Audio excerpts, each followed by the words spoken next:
2015 में गुजरात में पाटीदार अनामत संघर्ष समिति के तले प्रदेश में आरक्षण के लिए एक बड़ी लड़ाई लड़ी गई थी, जिसका नेतृत्व सामने से आकर हार्दिक पटेल ने किया था। कई जगह आगजनी हुई, कई जगह तोड़फोड़ हुई, कई लोगों की जानें तक चली गई और आज वही हार्दिक पटेल बीजेपी में शामिल हैं, जो कि पहले बीजेपी के खिलाफ बोला करते थे।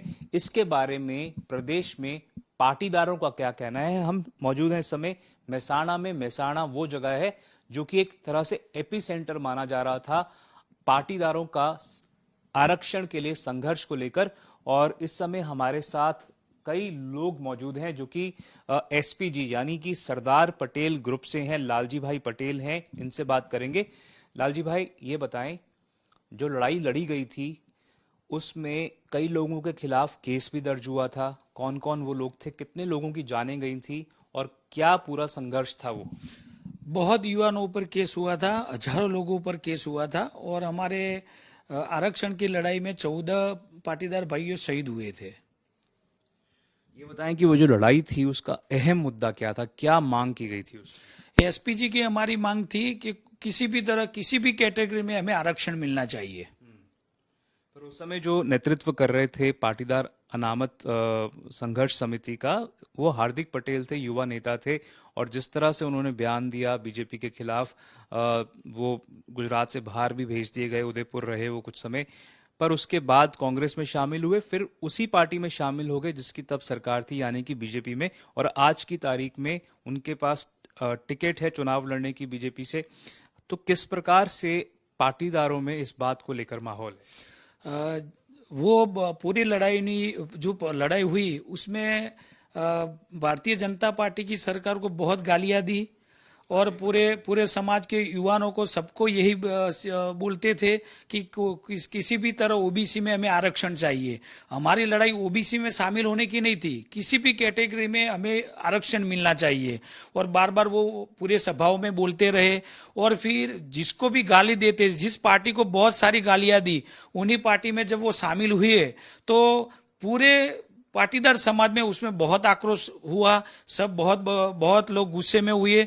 उसकी वजह से उनको जवाब देना भी बहुत मुश्किल हो गया। उसका जो एफबी का वो कमेंट बॉक्स था उनको भी बंद करना पड़ा, क्योंकि बहुत बड़ी गालियां सब उनको बोलने लगे कि हमारी लड़ाई थी जो अभी पूरी भी नहीं हुई, समाज के 2 मुद्दे भी अभी बाकी है, तो ये क्यों बीजेपी में चला गया? जिसको ज्यादा गालियां बोली उसमें भी शामिल हो गया। क्या मुद्दे बाकी हैं अभी जो बच्चे शहीद हुए थे उनके परिवार को सरकारी या सरकारी नौकरी जो गवर्नमेंट ने बोला था वो भी नहीं दी, और पूरे जो केसेस थे जो सबको वापस लेने की बात की थी वो भी अभी पूरे नहीं हुए। 7 साल हो गए हैं, आपका मतलब है कि और अभी तक नौकरियां नहीं दी हैं? बिल्कुल, 3 मुख्यमंत्री बदल गए, 3 प्रदेश प्रमुख बदल गए। बार बार पूरे समाज और एसपीजी की जब भी मीटिंग हुई सरकार के सामने, तब उन्होंने बोला जल्दी में हम खत्म कर देंगे, लेकिन 7 साल हो गए अभी भी खत्म नहीं हुए। तो आज भी पाटीदार को बहुत आक्रोश है। ये बताएं कि जिन लोगों के परिवार के बच्चे शहीद हो गए थे, आपके हिसाब से, आपने कहा, उनके अंदर वहां पर क्या माहौल है अभी कि हार्दिक पटेल ने बीजेपी ज्वाइन कर ली है, चुनाव लड़ेगा वो, उसको लेकर क्या? बहुत आक्रोश है। जितने भी परिवार के 14 परिवार है वो शहीद हुए थे और जितने भी ऐसे घायल हुए थे, सबके परिवार में बहुत आक्रोश है कि जो नेता ऐसे बोल रहा था, बीजेपी के सामने बोल रहा था, वही बीजेपी में शामिल हो गया। तो बहुत बड़ा आक्रोश अभी भी है और अभी भी वो न्याय मांग रहे हैं कि भाई हमें न्याय नहीं मिला। आपका क्या नाम है? जिग्नेश पटेल। जिग्नेश भाई, ये बताएं कि आप भी उस समय जो पाटीदारों का संघर्ष था उसमें शामिल थे। ये बताएं कि जब तब मांग की गई थी कि ओबीसी में पाटीदारों को शामिल किया जाए, क्या आपको लगता है कि पाटीदारों में इस बात को लेकर आक्रोश है कि उस समय हार्दिक पटेल जिस तरह से लीड कर रहे थे और उन्होंने कई बार बीजेपी के खिलाफ भी बोला और उसके बाद वो बीजेपी में जाकर शामिल हो गए, इसके बारे में पाटीदारों को क्या लगता है?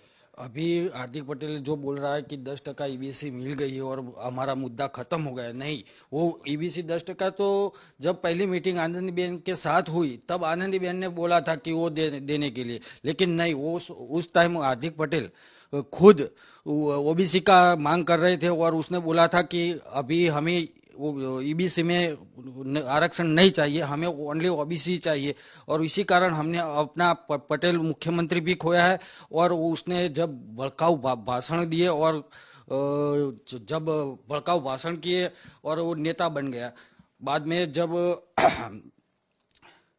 क्या सॉरी जब आंदोलन हुआ और हमारे 14 भाइयों को शहीद होना पड़ा।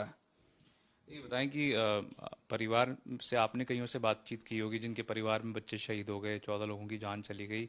क्या लगता है कि वो लोग व्यथित हैं, दुखी हैं आज की तारीख में क्या? हाँ, बहुत व्यथित है कि हम दूसरे लोगों को तो नहीं मिले, लेकिन हमारे मेहसाना में जो भाई है उसके घर गए थे हम, उसके फादर उसके परिवार को मिला थे हम। उसके पास अब दवा खर्चा करने के लिए भी पैसे नहीं है। उसने हमें बोला कि हमें कुछ करवाओ कुछ, तो हमने हमारे एसपीजी संगठन में से कई लोगों को उसको मदद के लिए बोला, लेकिन अभी तक कोई उसकी मदद के लिए नहीं आया। आपका क्या नाम है? मौलिक पटेल। मौलिक, ये बताएं कि जो हार्दिक पटेल जिस समय पाटीदारों का संघर्ष लीड कर रहे थे तब उन्होंने कई बातें बोली थी, और जो संघर्ष की बात की जा रही थी वो पाटीदारों को ओबीसी में शामिल करने की हो रही थी। अभी पाटीदारों का क्या रुख है? क्या आपको लगता है कि हार्दिक पटेल का बीजेपी ज्वाइन करने की वजह से उनको इलेक्टोरली हानि उठानी पड़ेगी इस बार?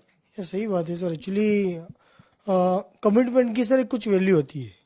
अगर हम किसी भी स्टेज पे अगर कोई भी पब्लिक हमारे साथ है, हमारी जो पाटीदार कम्युनिटी की अगर बात करें, तो जब भी आंदोलन की बात हुई तो पूरी कम्युनिटी का वो मसीहा था और सबने उसके ऊपर पूरा भरोसा किया था, पूरा। और क्या लगता है कि अवसरवादी निकले, वो अपॉर्चुनिस्टिक निकले? एक बार पाटीदारों का आंदोलन लीड किया, उसके बाद आंदोलन के बाद बीजेपी में टिकट लेके चले गए। उस टाइम तो सर उन्होंने बहुत भला बुरा किया, बोला था। और सर अगर किसी भी बंदे की कमिटमेंट अगर गुल मिल जाए तो उसका कोई मतलब नहीं, उसकी खुद की वैल्यू नहीं है, समझ सकते हो आप।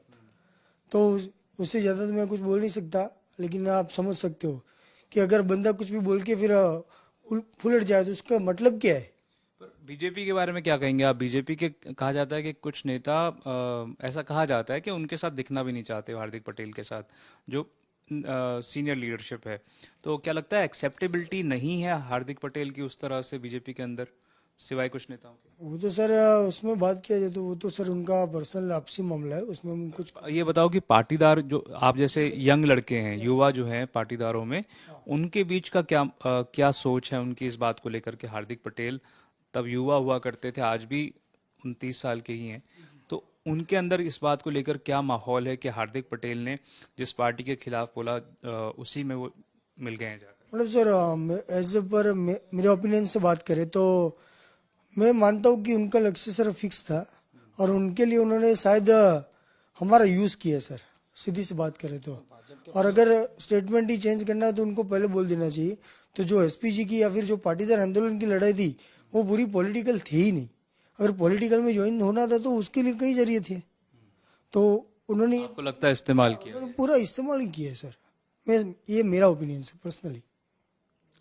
भाजपा के पास तो ऐसा वॉशिंग मशीन है, जो उसमें डालेगा ना तो वो अब बाहर निकलेगा तो साफ होके निकलेगा। पहले राजद्रोह के मामले लगाए हुए थे, अब वो राष्ट्रद्रोह है ही नहीं, अब तो वो कंप्लीट दूध से धोया हुआ निकल गया उसके वॉशिंग मशीन के मशीन में से। और सर हमारे केस अभी तक पेंडिंग पड़े हैं सर, उसका अभी वो केस का पेंडिंग का कुछ खुलासा नहीं हो रहा। 7 साल हो गए सर की बात है, जो उसका कुछ नहीं हो रहा है। और सर वो जो लोग का मतलब सेटिंग है वो लोग बाहर निकल रहे हो तो सर जायज बात नहीं है सर। हार्दिक पटेल ने आप लोगों को बोला है क्या कि आप लोग भी बीजेपी ज्वाइन कर लो? नहीं सर, तो हम ऐसी अपॉर्चुनिटी नहीं चाहते सर। हम तो नहीं सर, हम कुछ भी पॉलिटिकल पार्टी से हम जुड़ना नहीं चाहते सर, बीजेपी कांग्रेस या फिर आंदोलन में अब अभी लगभग 7 साल हो गए। हार्दिक पटेल को मेहसाणा जिले में बैन था, लेकिन जब भाजपा में है 1 ही महीने में उसको छुट्टी मिल गई। वैसा तो क्या है बीजेपी में कुछ पता नहीं चलता, जो लोग जाते हैं सही हो जाते हैं। तो आप समझ सकते हैं कि किस प्रकार से रोष है, किस प्रकार से आक्रोश है और किस प्रकार का माहौल है पाटीदारों के अंदर इस बात को लेकर कि जिस व्यक्ति ने उनको नेतृत्व प्रदान किया पाटीदार संघर्ष के दौरान, आज की तारीख में वो उसी पार्टी में शामिल हैं जिसके खिलाफ उन्होंने कई सालों तक कई प्रकार की बातें कही थी। कैमरा पर्सन निखिल शर्मा और कामिनी के साथ देवंकुर वधावन, मेहसाणा, आज तक।